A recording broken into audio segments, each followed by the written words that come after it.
un padre, una hija y una pasión compartida por la naturaleza. Durante 2 semanas exploramos volcanes, descendimos un río salvaje y llegamos juntos al Océano Pacífico. Esta es nuestra historia. Del fuego al mar.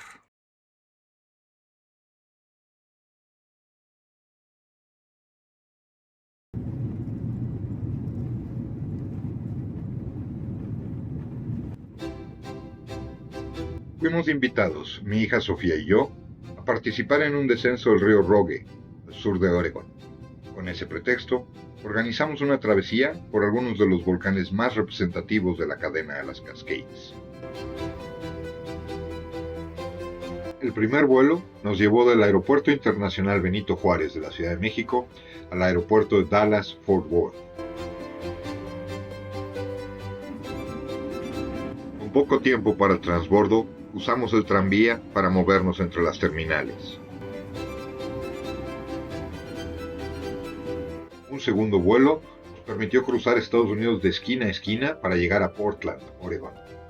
Durante el trayecto, cruzamos distintos dominios fisiográficos del oeste de Norteamérica: las Rocallosas del Colorado, el río Green cerca de Ouray, las montañas Uinta, Salt Lake City y la ciudad de Ogden, el extremo norte del Gran Lago Salado y el monte Jefferson entre las nubes que enmarcan las Cascades. Ya cerca de Portland, el monte Hood nos recibe asomándose sobre un mar de nubes impactante.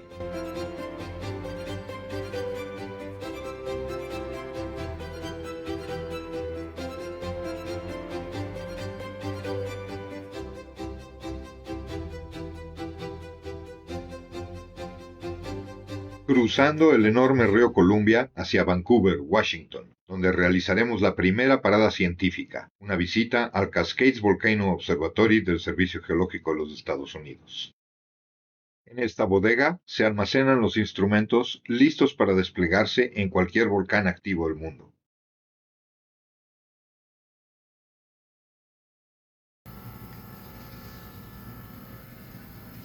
Este equipo automatizado, un Sediment Analysis Instrument, conocido por su acrónimo SALI, permite procesar muestras con rapidez y precisión, reduciendo tareas rutinarias de laboratorio.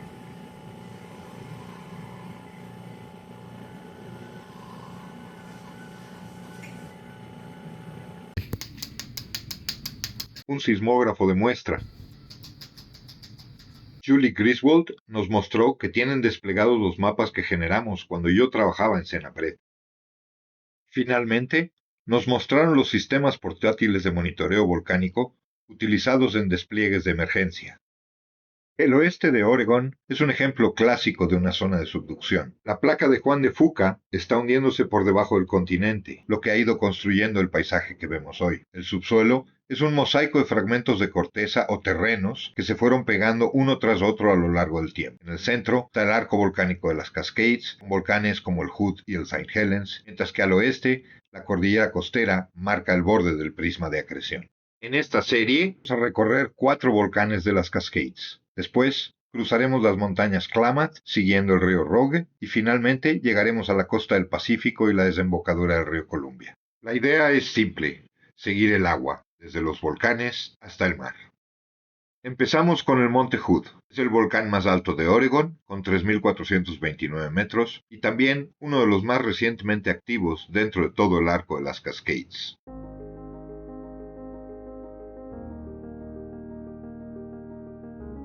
Para visitarlo, nos desplazamos por la orilla del río Columbia hacia el este. Por falta de tiempo, no visitamos los sitios más turísticos del Columbia River Gorge, que ya quedarán para un futuro viaje.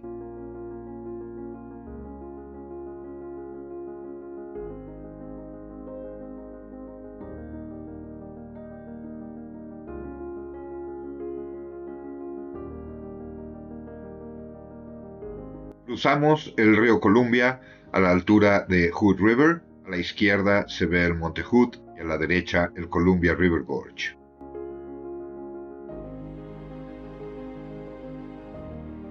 Pasamos la noche en casa de Adrienne Sale, compañera de expediciones previas en el Gran Cañón. No tomé buenas fotos de ella, pero sí de su balsa. Día siguiente, temprano, iniciamos la manejada hacia el refugio de Timberline, en el lado sur del volcán.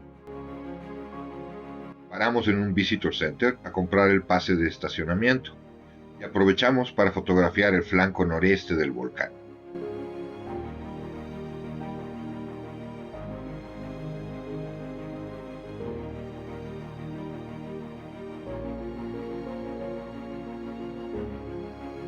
Cruzamos el río White, donde afloran depósitos de lahares asociados a la erupción del periodo Old Maid entre 1780 y 1801 de nuestra era. Bastante más arriba, la carretera corta depósitos de flujos piroclásticos vinculados a ese mismo episodio eruptivo.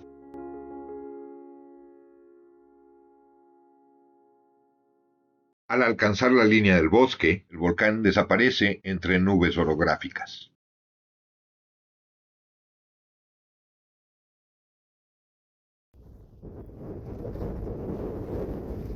Ya estacionados en Timberline Lodge, lo primero que nos impacta es la fuerza del viento. Mientras arriba, la cumbre juega al escondite con las nubes.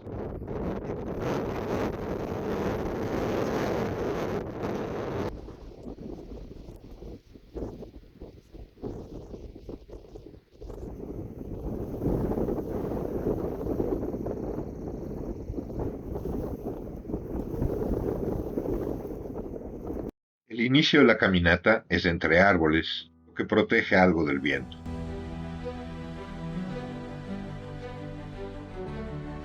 Pero pronto superamos al último y raquítico árbol.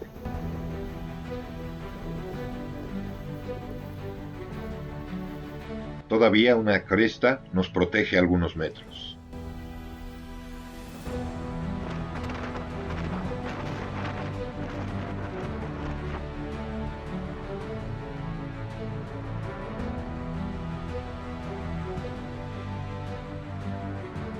Izquierda, la terminal del teleférico, y a la derecha, el refugio Silcox, construido en 1939.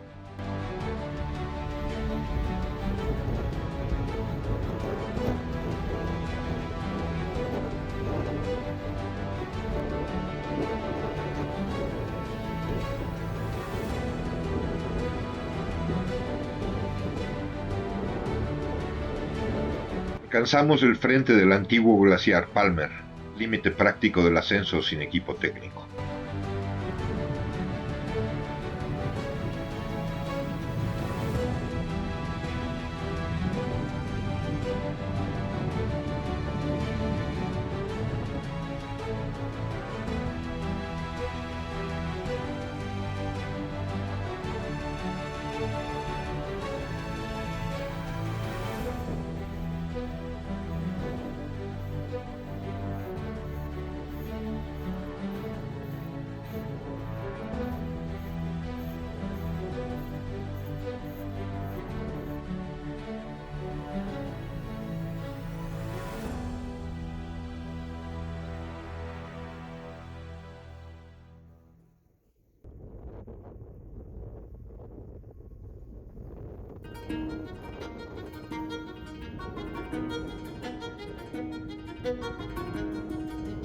Para ahorrarme yo el dolor de rodillas, nos tomamos el pequeño lujo de bajar en el teleférico.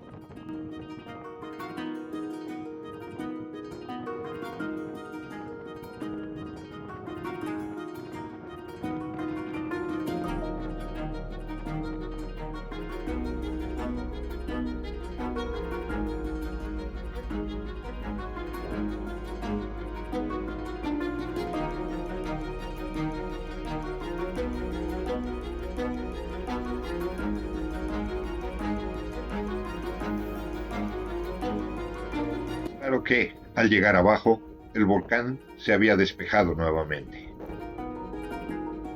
Último paseo antes de despedirnos, siguiendo la barranca junto al estacionamiento, protegida del continuo viento que no ha parado.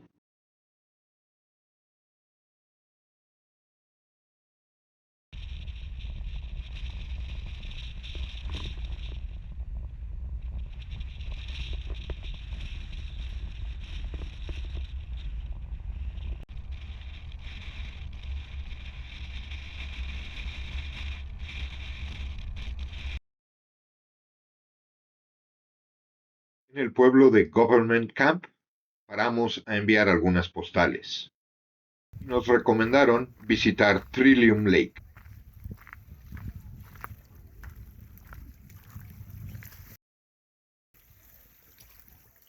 Una de las mejores decisiones del día.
Cruzando Lost Creek en busca de un campamento. Ya al atardecer, casi las 9 de la noche, paseo por el valle de Lost Creek con depósitos de lahares antiguos que registran la historia eruptiva del volcán.